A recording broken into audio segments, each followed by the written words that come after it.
It was 1908 when Eugene Bleuler used the word autism to describe something very different to the autism spectrum we know today.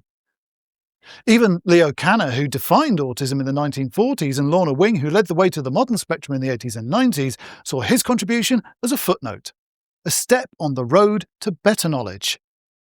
But it's surprising how many of Bleuler's speculative ideas from the dawn of psychiatry have seeped into the popular consciousness.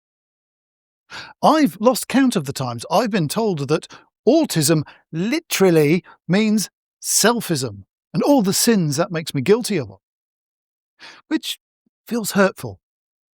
My whole life has been one long effort to smooth the rough edges, to make life as free of conflict and confusion as possible.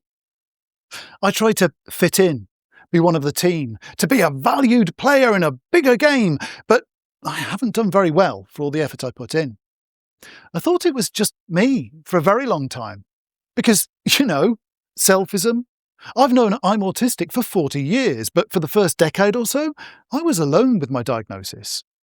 I had no touchstone to check whether things like this were just me or could be an autistic thing.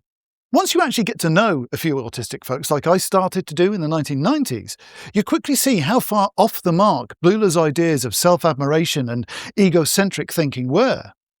These were amongst the most humble, self-deprecating and apologetic people I'd ever met. Nothing like the defensive to the point of aggressive social misfits I've been led to expect.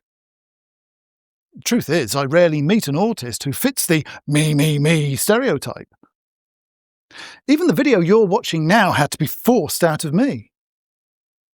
All the comments on screen are from the first 10 days or so since the launch of my How I Made Autism Make Sense series here on YouTube, or from viewers who wanted to say thank you. And I feel great about every single one of them, but it feels all kinds of wrong to put them up on screen like this.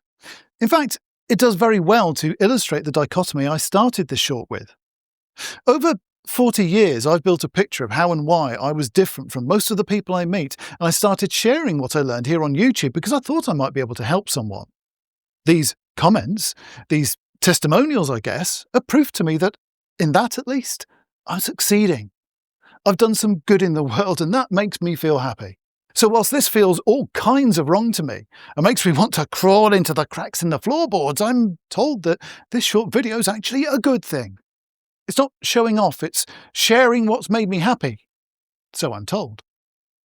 But it feels to me like I'm just confirming some of those horrible old self-centered stereotypes that go back over a century, to when the fields of humanitarian studies like psychology and sociology were in their infancy.